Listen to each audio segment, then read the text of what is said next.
This is Tiffany Rosier, the host of the Afros and Knives podcast. We use the Anchor podcasting app to create and distribute the show. Creating a podcast on Anchor is effortless. It allows you to record a high-quality podcast and distribute it everywhere, including Google Podcast and Apple Podcast. They distribute your podcast for you so it can be heard everywhere. You can easily make money from your podcast with no minimum listenership. No fancy equipment or podcasting experience is necessary, and it's 100% free. As long as you have a story to tell, Anchor is the platform to use. Share your story through audio using the Anchor app for Android, iPhone, or your desktop. Download the Anchor app or go to anchor.fm to get started today. Welcome to the premiere episode of the Afros and Knives podcast. I'm your host, Chef Tiffany. This show features conversations with the dope queens who lead and create in food, wine, and hospitality spaces. We are going to hear their stories and discuss the challenges and triumphs unique to the community of Black women working in these industries. This week's conversation is with Elle Simone Scott. She is a chef, a thought leader, and a culinary influencer. And she drips that Black queen sauce everywhere she goes. She's the founder of She Chef and a host and food stylist for America's Test Kitchen. So let's get into this week's conversation. I'm originally from Detroit, Michigan, born and raised. I consider myself a Brooklyn native as I was a resident there for over 10 years, and I currently reside in Boston, Massachusetts. I've been here for 3 years. I'm also a food stylist. That was my original entry into culinary media back in 2009 as an intern at the Food Network. I've enjoyed a pretty luxurious and flexible career as a freelancer in New York City, where I focused on culinary production, producing small segments for the Cooking Channel, Bravo, and the Food Network. I am no longer in the culinary production game, but I'm now in front of the camera as TV talent on America's Test Kitchen, where I teach home cooks how to make recipes that are flawless if executed specifically by instruction. It's a great job. It kind of fell in my lap, and I'm very interested to tell you guys how I got to where I am today. So my first question is, what were you doing, I guess, before food? Because I've read a few snippets here and there, but I'd rather always hear directly from a person. Like, where were you at and what kind of pushed you in this direction? Because there's always like a catalyst. Honestly, I can't say that and I'm doing something there else. was ever so, like, what did you transition of my life? And what was kind of the spark that pushed you into food? Became a different level. If there was a different level of priority for food in my life. I've always been into food. I've always been cooking. I was always in the kitchen at a very young age. And learning from my grandmother, but not necessarily being taught from her, just like watching, helping, mostly helping, because, in the Black family structure, if you want to be anywhere where the adults are, usually listening to adult conversations, you have to be busy, and so I took to, finding busy work and being quiet and being present, and watching my aunt and my grandmother and my great-grandmother. I had my great-grandmother in my life until I was in my 20s. So I was pretty fortunate because my great-grandmother was also a professional cook, if you will. She was a cook at a Jewish nursing home. So food, food has always been a part of my life in a very detailed way. I was a social worker after graduating from college. I graduated from Eastern Michigan University, and I went into social work because I enjoy helping people. I enjoy helping people help themselves, create resources, and, help them to create the kind of life that they would ideally like to live. The demographic I worked with mostly was youth transitioning from foster care to adult living, and so I was basically teaching youth who had never really had a whole lot of guidance how to be adults in the in the real world, because they were aging out of the system and were going to be independent. So I would teach them how to write a check, how to pay bills, how to do a budget, how to apply for financial aid, how to apply for college, how to apply for a job, how to dress for an interview, all the basic living skills, independent living skills is what they called it. And after doing that job for some years, it just so happened that I was in the beginning of my workforce years when the recession hit in 2000. I don't know, what was that? 2007, 3, 4. Yep. And yeah, it definitely started. I mean, it definitely started as far back as 2002. I remember, I was actually doing my undergraduate internship in New York City at the time, and when the war started, and I went home and got a job, and shortly thereafter,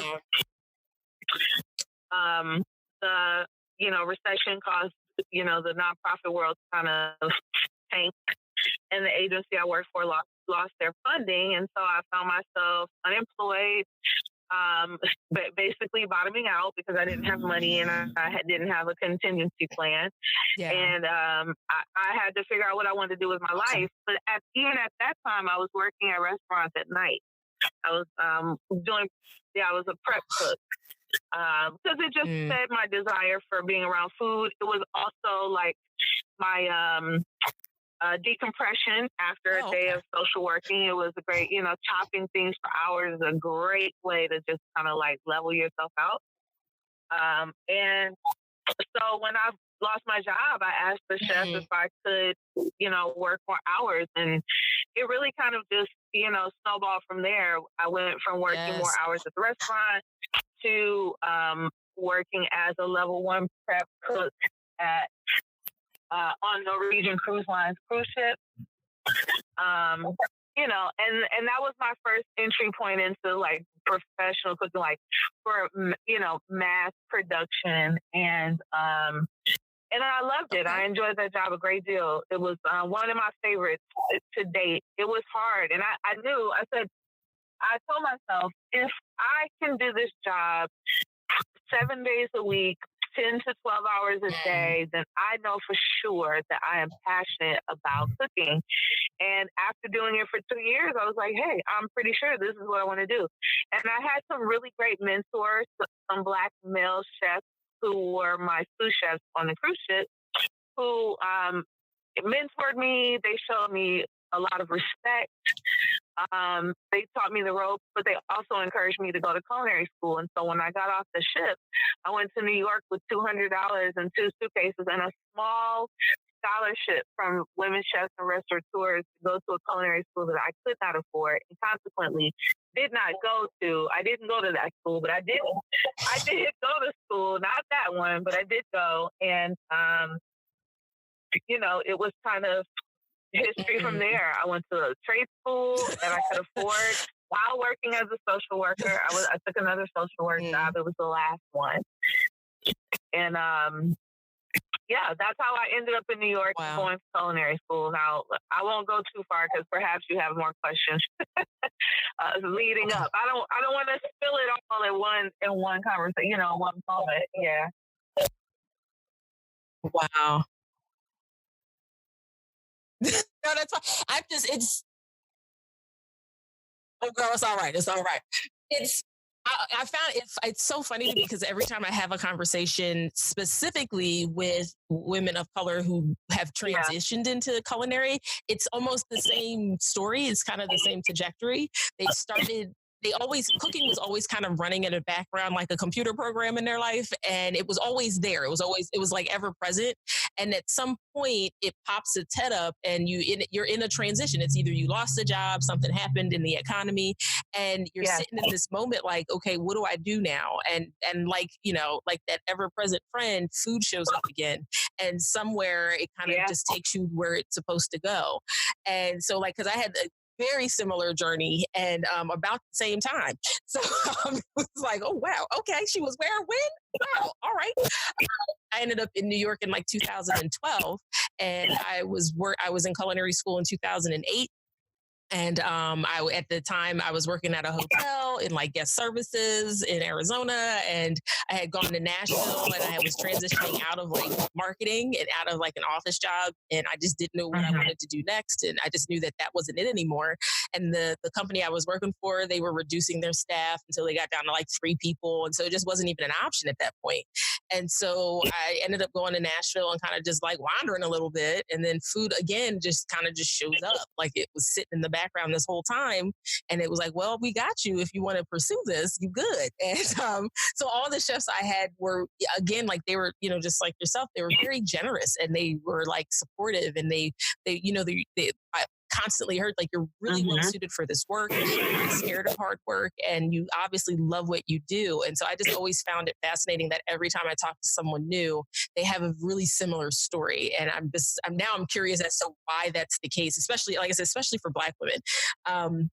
But yes, but my next question is like, during that process, like, is there something, because it sounds like you had a lot of information going into a lot of people like around you supporting you and giving you like an education that wasn't even in the classroom. But is there something you kind of wish you knew before you started? Oh, certainly. Out, I mean, I wish I had known then personal, or whether it was professional. Is there like a small nugget of information that you have now that you wish you had then?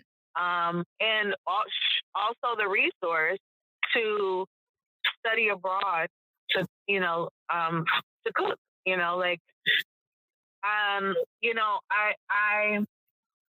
I don't think anyone ever, because I went to a trade school with mostly, people who came from families pretty much in the poverty level income.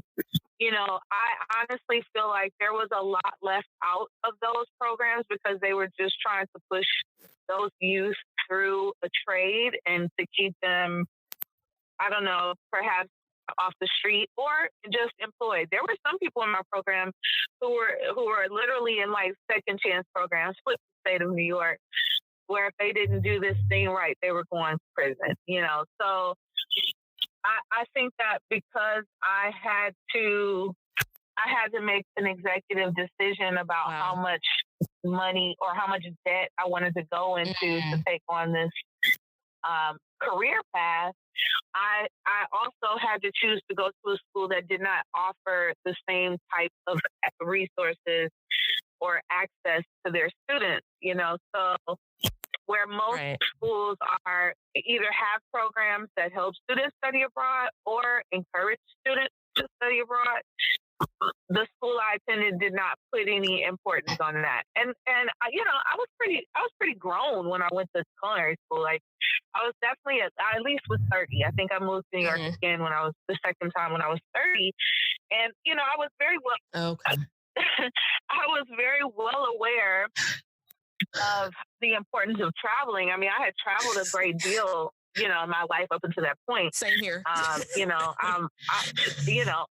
just didn't think of it in the context of, I hear I'm 30 years old. I packed up all of my belongings in one bag and come to New York City with $200. I was barely surviving in New York City, let alone the thought of someone holding my rental space for 3 months while I go gallivanting around Italy to learn how to cook pasta.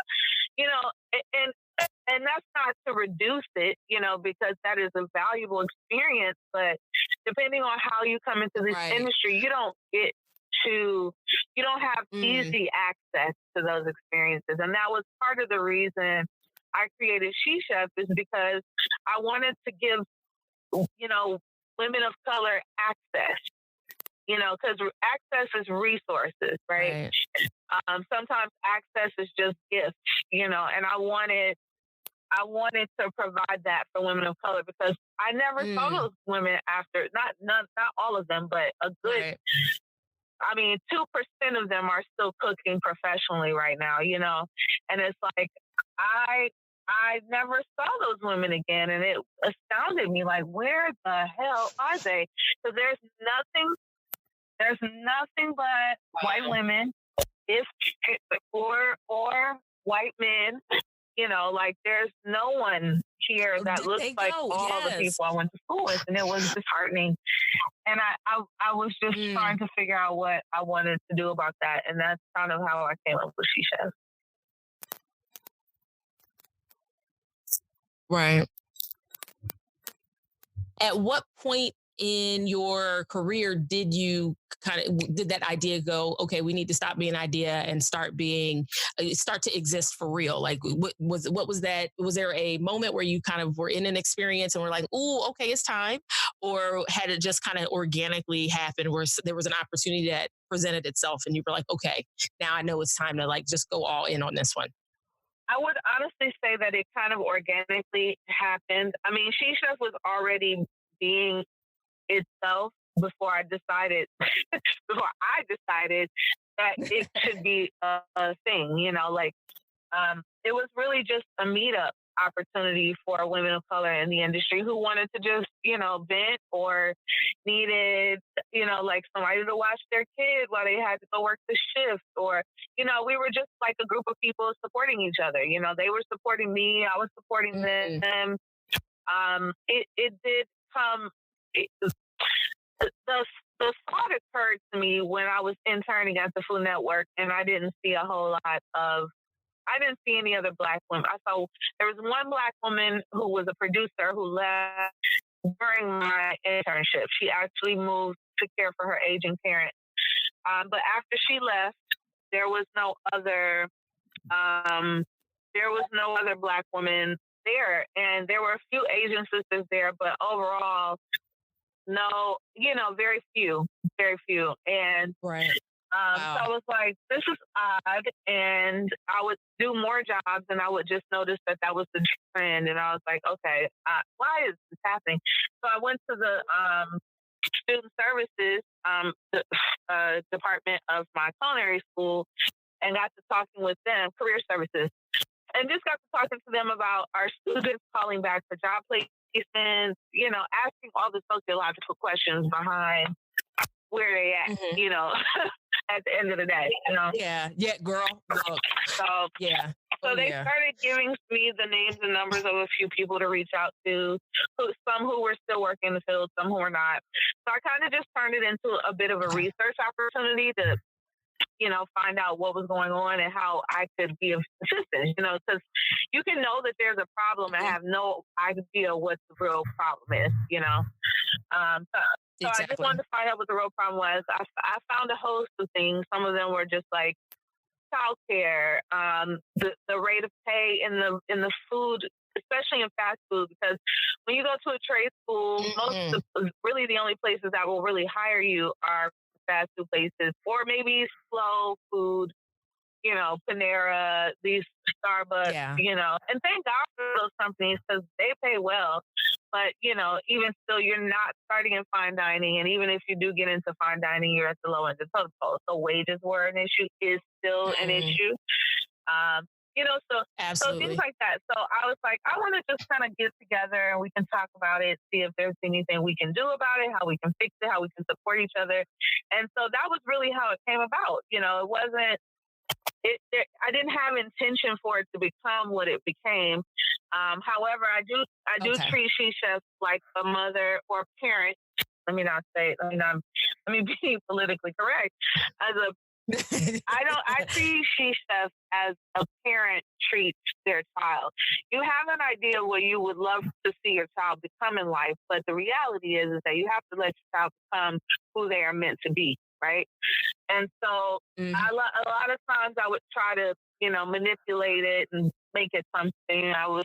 We were doing pop-ups at one time where I was featuring women chefs of color, the diaspora more specifically. I did Mm-hmm. so many different business models with She Chefs until I finally decided, like, you know what, I'm just gonna let it be what it needs to be, and instead of me creating a format or something, I'm going to just see what the consumers need. Like, what do the people need? What do they want? And when women would reach out to me via social media, via uh, any other emails, they would reach out to me, and my first question would be to them, like, what are your needs? Like, what is your problem area Mm-hmm. right now, or what are you struggling with? And you get a host of answers, but it's a lot easier to just work according to people's needs. And then soon you start to notice a trend. Like, most people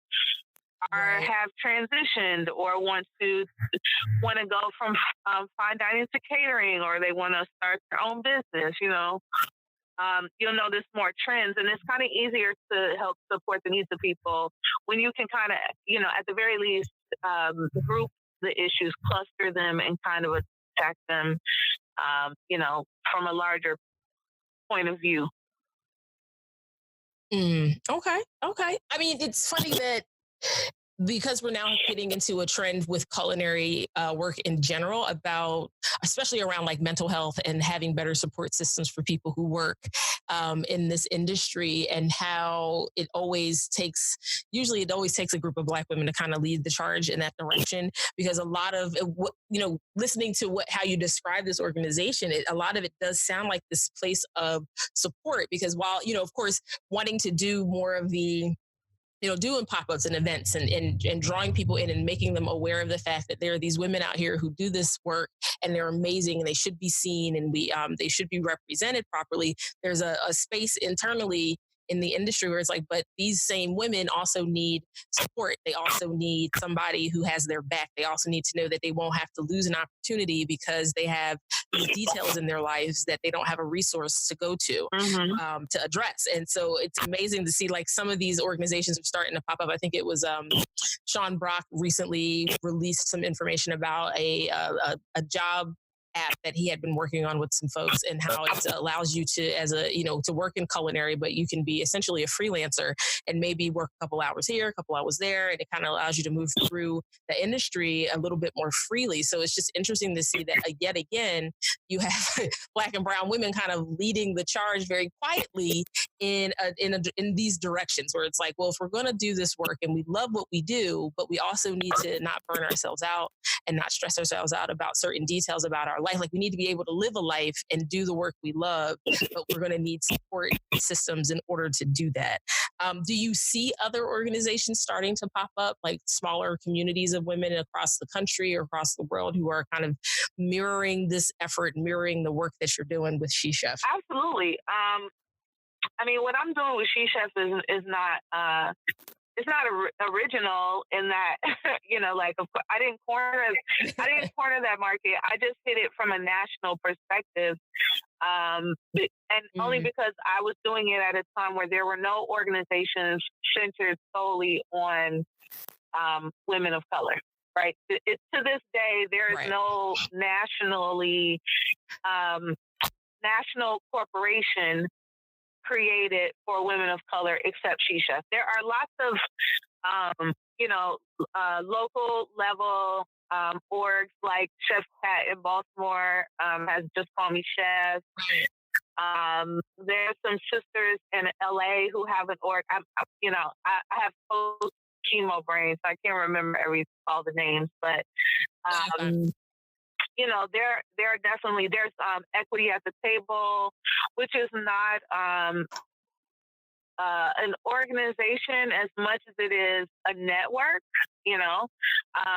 Equity at the Table is a network of women, identified individuals who also may identify as queer, LGBTQIA, or other. And we are all food professionals. So I am a a member of Equity at the Table Network. There's Women in Hospitality United, of which I'm an executive board member. They are not an organization centered around women of color specifically, but they are focused deeply on equity and workplace rights and women identified individuals' safety in food and beverage industry. They're based out of New York, but they also have a national reach, which is very exciting. So, there are lots of orgs right now. Ashton, I'm stumbling on my own foot, not telling you Ashton Berry, Ashton Berry in New Orleans. She has an amazing conference called Resistance, Radical Resistance, I think it's called. But Ashton is doing crazy advocacy work. Radical Exchange. That's what it is. Radical Exchange.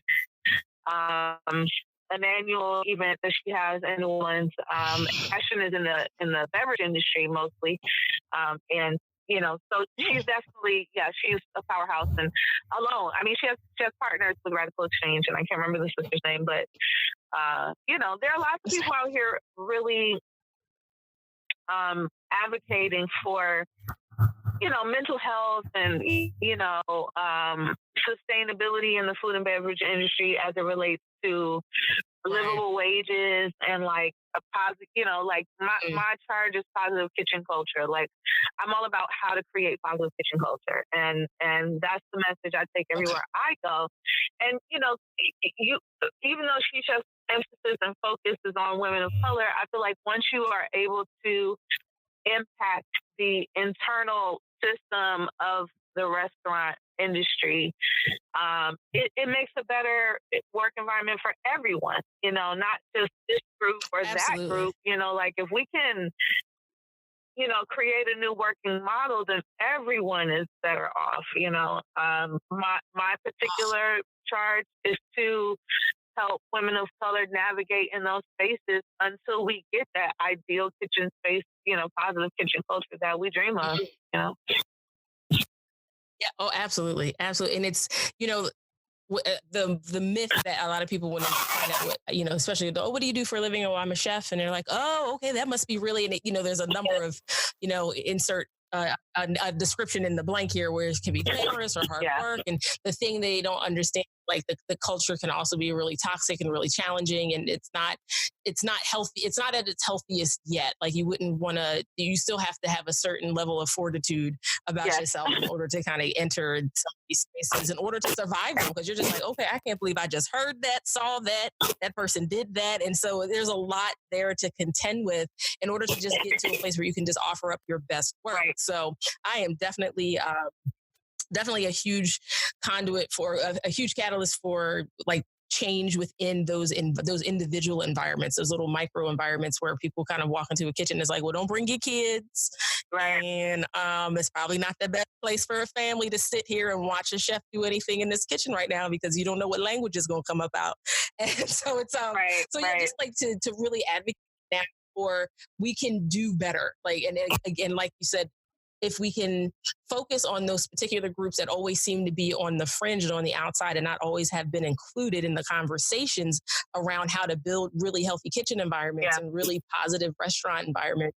Once we get those voices included, you will see a shift. I absolutely agree with that. You will actually absolutely see a shift for everybody overall, because we just tend to, especially Black women, when we look at a scenario, we tend to look at like, how is this going to be positive for everybody? We always kind of lean into being inclusive and like, is everybody taken care of? Does it, I think it does come from like our grandmothers and our great grandmothers and our aunties. It's like, does everybody have a plate? Does everybody have some food? Does everybody get something to eat? Is everybody full? And so, we're raised with that thinking, like, how is everybody doing? Yeah. And so to definitely, for me, I always tell people, if you can support women of color being in these spaces that they are not commonly seen in, you will see changes and transitions that you've been fighting for, because we just bring that energy with us. So, so thank you so much for your work in those spaces. How has it been on, America's Test Kitchen, kind of like bringing that with you and carrying that mantle with you into a space that we have not again seen a Black woman in, or a Black person in even. I've been watching America's Test Kitchen forever. And, I love Chris Kimball. I love the ladies right now. And I learned so much watching that program. And so, like, when you popped up on the screen, I was like, y'all, wait a minute, hold up.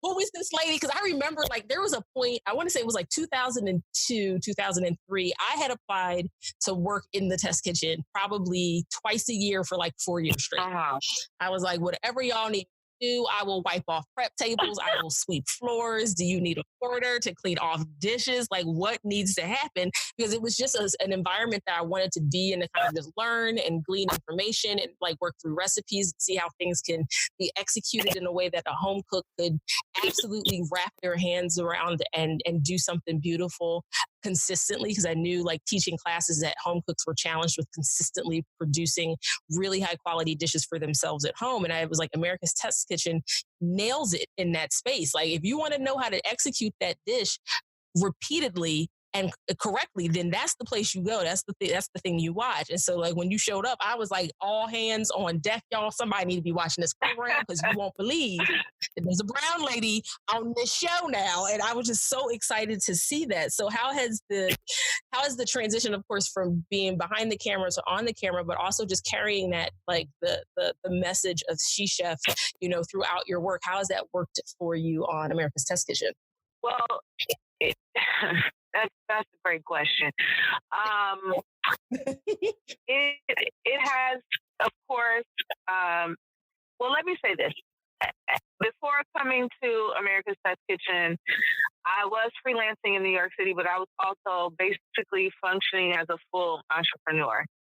So it was first challenging for me to, after 10 years, step back into a corporate setting of any kind, So that was a challenge, first and foremost. I've been a free Black woman for most of my professional career life, and suddenly I am faced with the opportunity to perhaps change the trajectory of my career and do that in a setting in which I was not accustomed to anymore. And then the obvious factor of, being in a company that does not have a large amount of diversity, and, right. When you see a company that is lacking diversity, it just is, it's questionable. You're like, what's going on? Like, how is it possible in 2016? That's when I started. Right. But, I have known all my life, I've always been an activist. I was like, I've been an activist since I was an early teen, preteen. I was writing poems about Africa and apartheid when I was like 12 years old, So okay. So that part of me, like, that's just a part of who I am. It's not, I don't feel like it's something that I take on and take off. It is definitely just installed. And so, I never questioned how I would function in that space. I always more questioned how would they adjust to me in that space. I can live anywhere. I can do anything.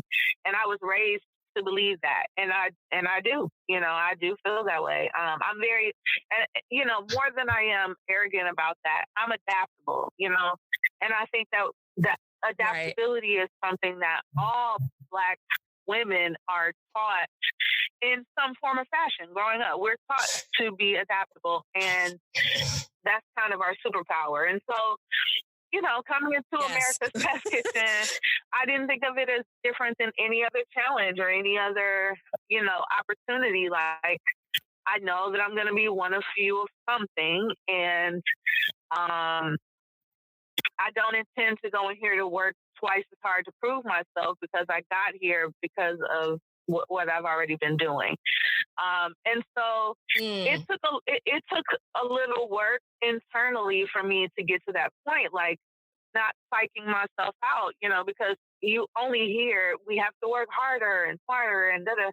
I had already decided that if I was Right. going to be working double time, overtime, it was going to be for me, right? Okay. So so it just really worked out that my personal mission obviously comes to the forefront, because that's really also part of my person, who I am, So there's no way Right. you can introduce me to anyone, let alone the world, let alone 20 million viewers, and them not have any idea of who I am. Like, I pride myself in having people meet me and say, you are exactly on television the way you are in real life. There's no Oh, I love there's it. no distinction. This is our first time talking voice to voice, and I'm pretty sure, short of some little snide comments, which I can make sometimes because I think I'm funny. Uh, short of that, I'm pretty consistent. Like, I've spent so much of my time trying Right. to be other things. Like, I'm almost 6 feet tall. I'm as bright as a light bulb. Like, I am, like, that's what's real about it. And I know for sure that I move through this earth with light skin privilege. I'm not gonna pretend that I'm unaware of that. I know that, and I have to make the decision about what I use my privileges for, and I'm going to use my privileges for my people, period. I don't care if it's the worst, it's the worst attribute I have. If it's mine and I own it, I'm going to use it to make somebody better, help someone be better, or clear a path, or whatever somebody needs, So yeah, I think they knew, they were aware of She Chef before they hired me. They knew who my demographic was. Okay. They knew, who my target audience was. And that was the audience that they felt that they also wanted, which makes sense. If you are, right. Yeah. Oh, if absolutely. you're America's Test Kitchen, you want to be attracting all the Americans who are working class, who cook for their families, and because of the way this society dehumanizes people forget that all people have that. All people have families. Exactly. Traditional or non-traditional. We all have some kind of family for the most part. Might not be the one we want, but it's what we got, But we have one. And even the ones we create on our own, they're still there. They're still and family. we cook for them, and we love them in that way. And, we have to, I felt like it was my job to be a reminder to them that America, doesn't look one way. And we need to be making sure that not only do we accept that, but we embody that, and, we act on that, and I have to say, and I admit this a lot, and this is not one of those,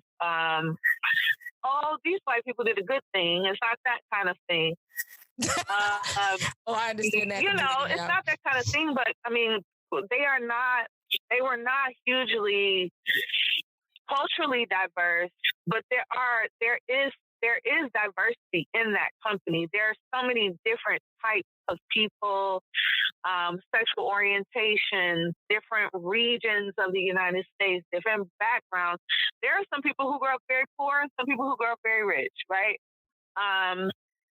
Yeah. So, there was some type of diversity there. Just not, it wasn't inclusive, and their diversity was not inclusive, right? And so I made it very clear that my desire, my goal, my wish is to see more diversity in the company. And that has definitely happened over the past 3 years, not as Wow. rapidly as I would like to see it happening, but to that point, Boston in and of itself is just a very white city, so Yes, yes, and there's, yes. there are professional Black people here. They are here, but also culinary media is almost somewhat of an exclusive field of work. Like you have to Yes. have done it to even get in it. And most people don't even know that culinary media is a thing, let alone how to get a job in it. Girl. So, Like, talk to me about right. this. So there's Yeah. a And it's funny because, like, to that point, I'm no, sorry, go no, go ahead. ahead, go ahead. Because to that point, it was, I think it was about 4 years ago, I started, I used to obsessively watch, the Food Network and the Cooking Channel and stuff. And it was, and that was when I was already working professionally. I just always wanted to see, who people were talking to, what people were talking about. And so I kind of kept up with culinary media for that reason. And then after a while, I just noticed that, the shows got monotonous and they weren't really creative anymore. They weren't really pushing any boundaries or giving you anything interesting to watch. And then the visuals and the optics of the host were very homogenous. Everybody looked the Mm-hmm. same, sound the same. They kind of all looked like they had the same background. And so it just got really tough to watch. And I was like, I cannot continue doing this. Yeah. So a couple of years ago, I was just like, I'm done. I've had it. We're not doing this anymore. And so I've literally been working on a digital media platform that shows people of color hosting this type of programming. Because I was like, we just kind of live in a world now that if you don't see it, you likely have to be the person to build Mm-hmm. it. And Mm-hmm. so I just, like hearing you say that just kind of makes me aware of the fact that, nope, that is a thing that really exists. It's not just in my head. I know that, like culinary media is definitely not as inclusive as it should be or could be. And it's to our detriment. Like, quite frankly, the society, culturally, it's just to our detriment not to know more about how other people eat, how other people in the world see food and process conversations around food and how, they treat food and what families do at the dinner table. And so it is kind of that weird, like when you were talking about how slowly they've diversified the program. And it's just, I'm always curious, do you believe that the reason why it's harder to get these spaces to be a bit more diverse is because there's not enough people, in the field to tap into? Or is it because we don't know that these opportunities are available and so we don't really even pursue them? Is it a barrier to entry, or is it just that we don't even know where the door is because they haven't made an announcement to everybody about it? And so you kind of almost keep the cycle going because we aren't getting the information out to like these really talented cooks and chefs who would be beautiful on television, who would really produce beautiful programming. I think that there's definitely a barrier to entry. Barriers, I think you've listed quite a few just even in your asking. There are not a lot of Black-owned media companies, and so when there's no ownership, there's that kind of limits the accessibility. Like if you don't own it, you can't really call any shots about who's involved in it. And that's just media across the board. There are very few Black-owned media outlets. And so there's that. That is changing. It's shifting in that the way people consume media are vary now. Back in the day, there was just TV. You just watch your TV, and whatever's not on TV is not on TV. But now you have web series, you have streaming networks, you have music streaming networks that are also streaming shows.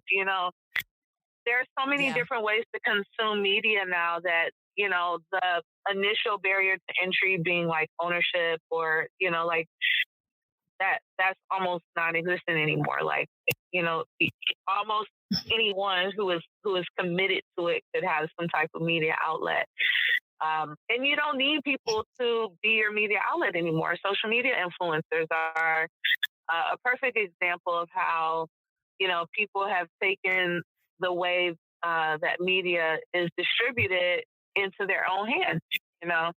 Um, Yeah.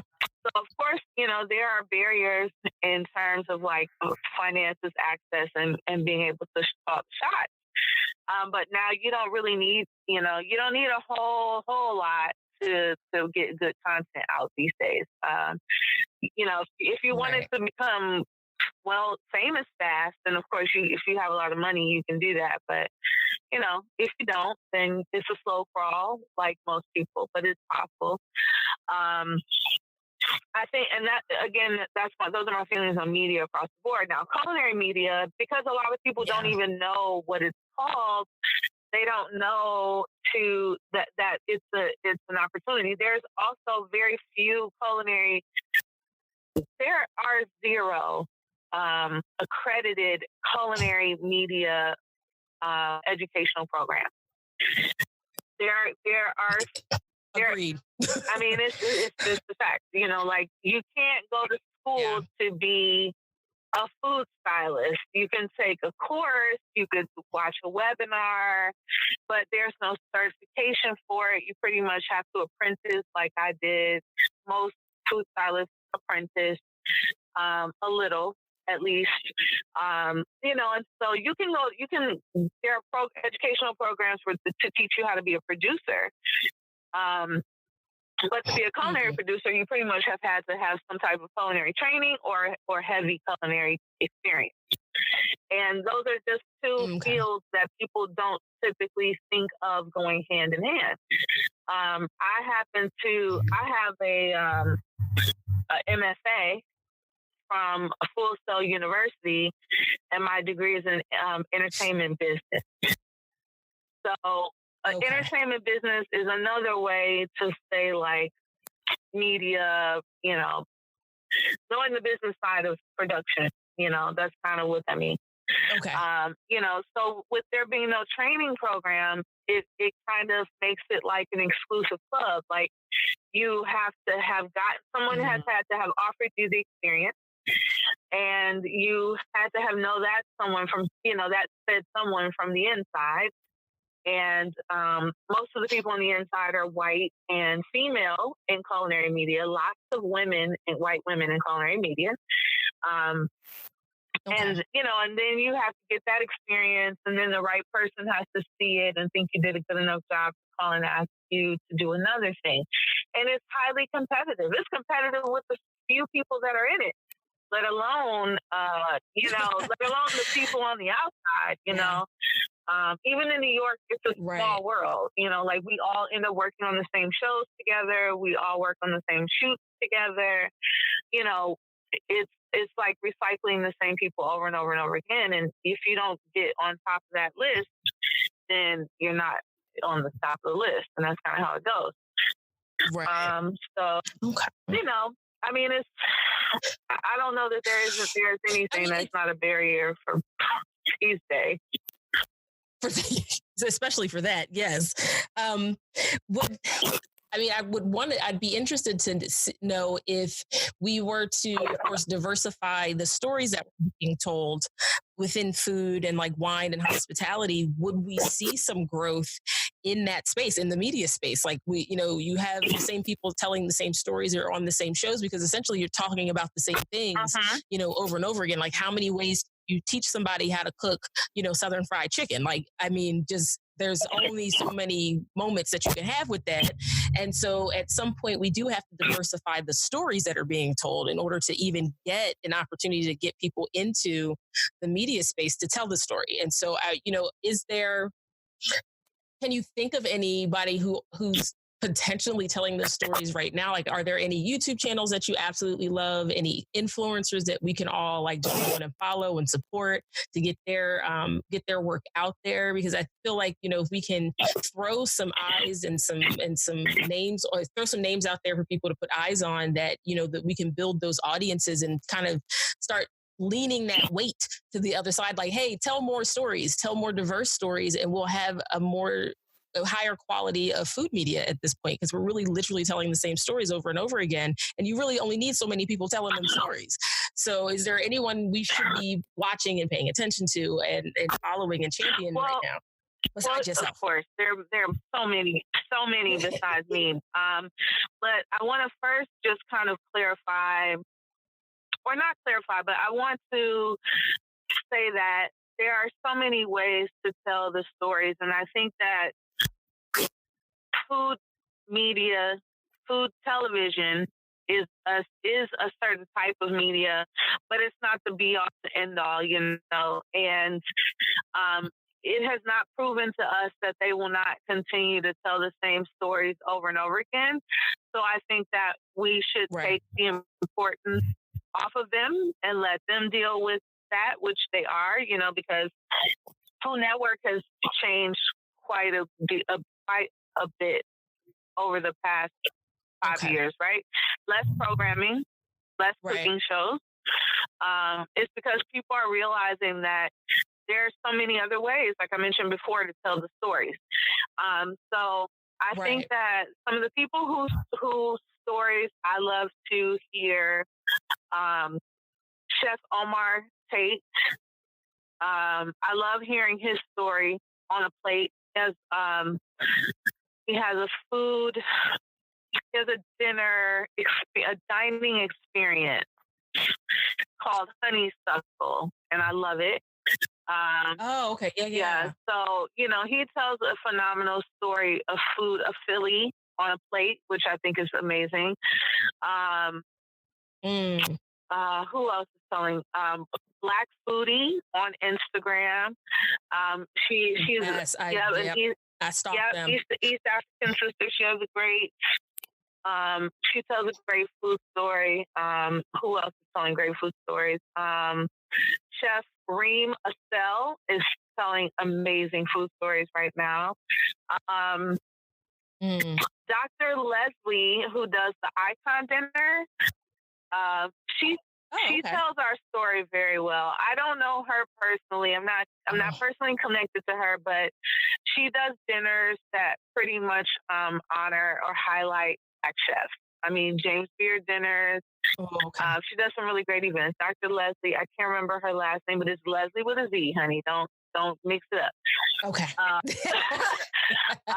Who else is telling great food stories? I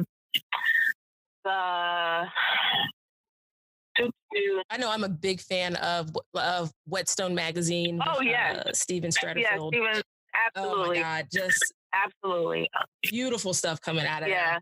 And the visuals, like he tells stories on a whole nother level. He does. It's amazing. Another level, girl. Yeah, he's on another level. It's really beautiful stuff. And I wholeheartedly agree with the idea. Like, television is really only 15% of the media most people are consuming at any given point now, because you have like Amazon and you have Netflix and you have so many other platforms to tell these stories. And I think because, platforms like YouTube are so democratic and they're free. And so you can get on there and you can really develop a great voice and tell an amazing story and share your point of view so beautifully. And it doesn't require, a ton of experience, as long as you have like some passion for. That's true. Doing. Marcus Samuelson's new media, no passport required or no passport needed, something like that. Yeah. I love that. I've caught a good glimpse of that, and I really love that. I love the way he tells food stories. ATK has a wonderful podcast called Proof, which tells. Yes, I've been. It just tells some good stories to that quite a bit. About food. And whoever is like, it's just telling the truth about food, where it came from, how it got here. I really like that. And there was one more. I know the Splendid Table. The Splendid Table has always been on my list. Of course. Eater.com will give you some good stuff here and there. You gotta weed that shit out, though. You gotta weed it out. You really do. You do. Oh, who was the last? Oh, and there's a publication out of Boston, which is selling in quite a few cities now, called Girl Squash. Girl Squash is a woman identified centered publication. A lot of women writers, a lot of women of color contribute to that publication, and they're just, they just have a huge emphasis on women and food, and they have a great way of telling the story. Their founder is Madison Trapkin. She's a woke ass white sister from Atlanta. I love her, and she's just as regular white and phenomenal as she could possibly be. I love her. Madison is amazing. Oh, I love it. Yeah. So, and I see you're a speaker for an event for them tomorrow. Is that what I'm saying? She Chef 2019 Level Up. Oh no, that was in LA. Yeah, no. I was like, huh? No. Never mind. I digress. You know what? No.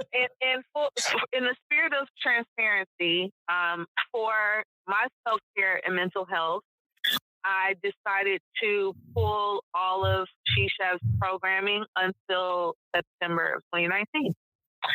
I'm taking a mental health break. I'm also, I guess this is a good point for me to do my last plug, right? Yes, absolutely. I decided to, take a mental health break. I did some heavy traveling at the top of the year, and I got very sick. I'm still kind of in recovery from that, and I'm a cancer survivor, so I have to be extra specially careful. Yes. In the meantime, She Chef has been accepted into Mass Challenge, which is a startup incubator program, because fortunately 6 years is not old in the business world. And someone thinks that She Chef should be fully developed, and I agree. So I'll be spending the year developing. We all agree. You. Hello. We all agree with that. So I'll be spending the year developing She Chef, restructuring, making it more sustainable, not just for my consumers, but also for myself.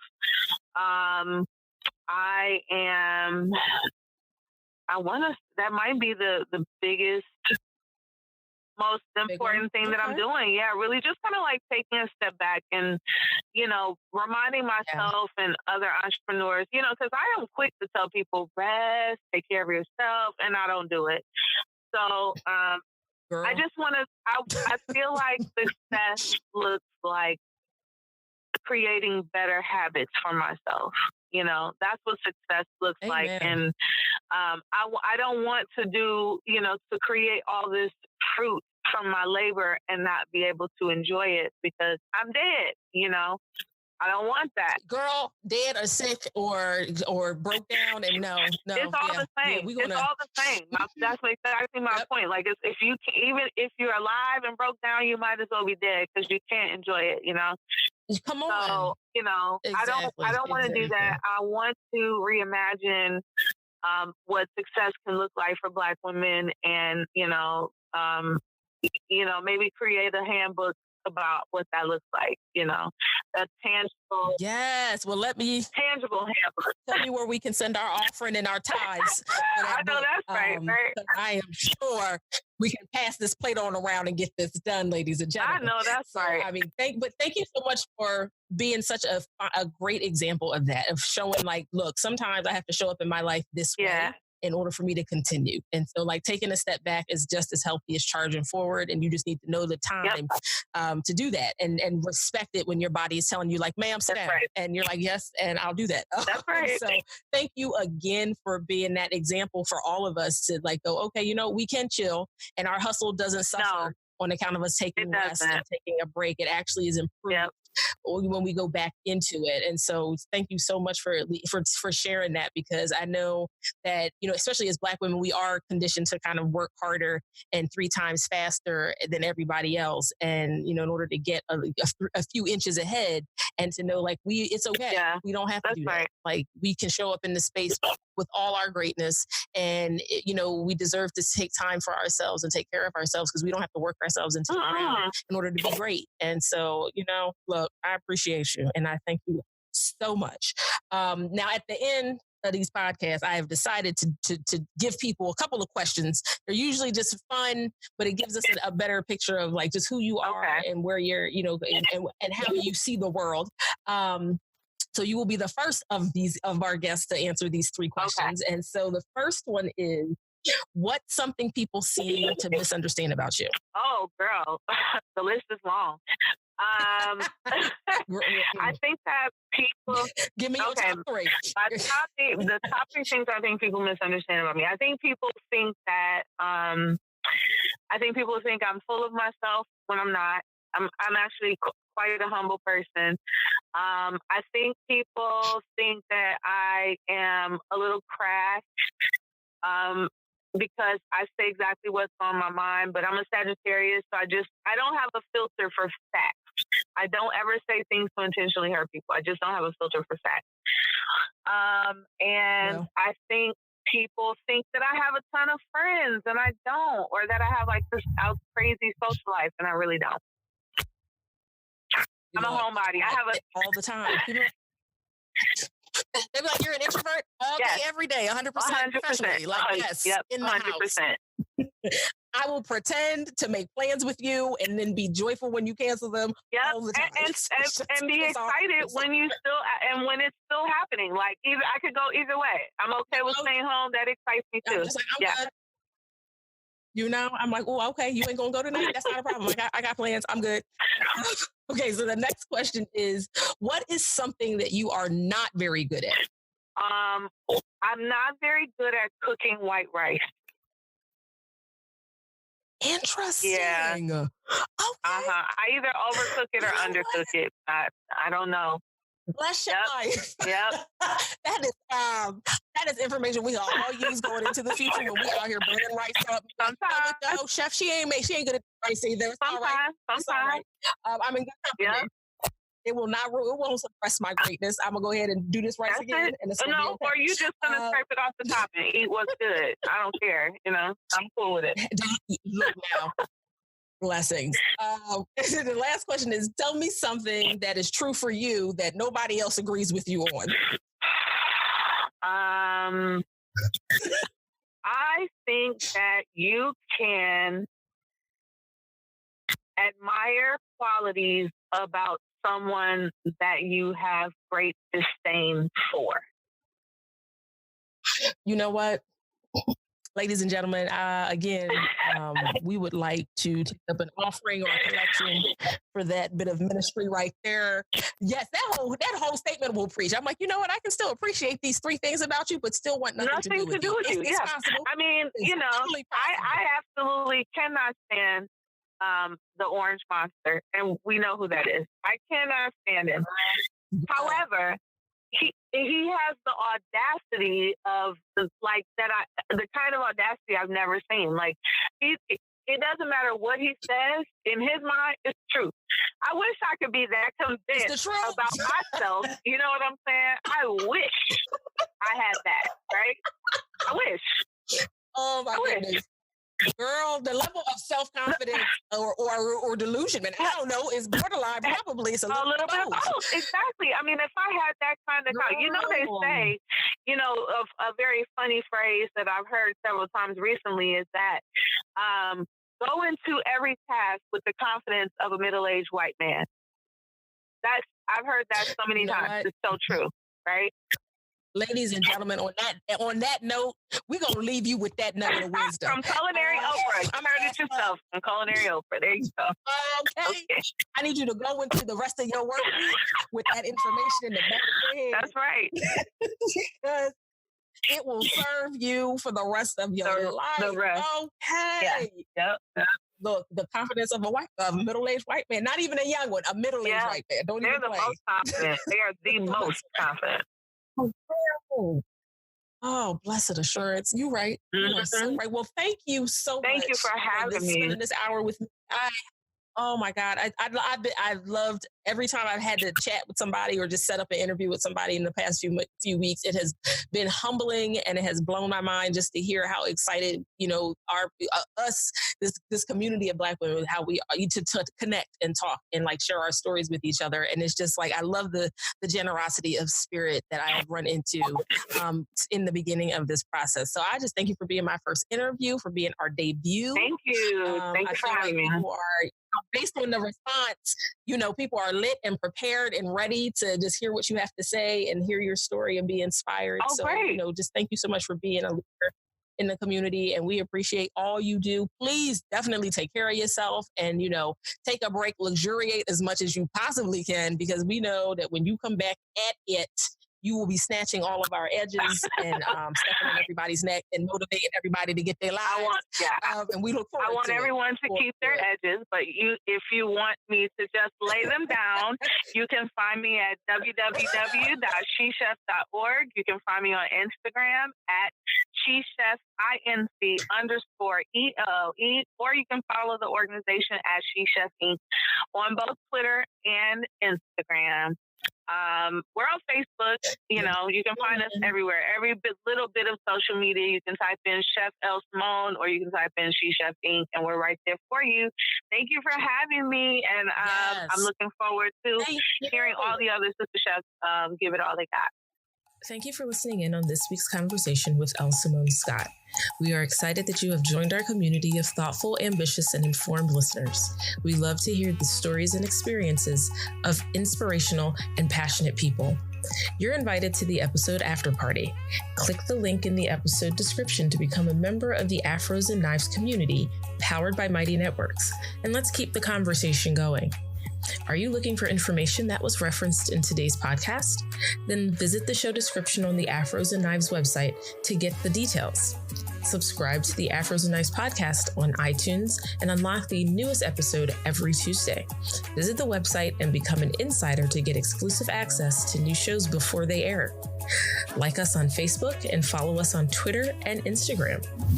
We upload every episode on YouTube on the following Wednesday. Be sure to find us and subscribe, and don't forget to hit that notification bell so you can get notified every time a new episode goes live. Thank you again for joining us this week. Be sure to check in with us every single Tuesday for a new conversation. Next week, I am joined by millennial wine influencer Desiree Brown. Stay hungry, y'all.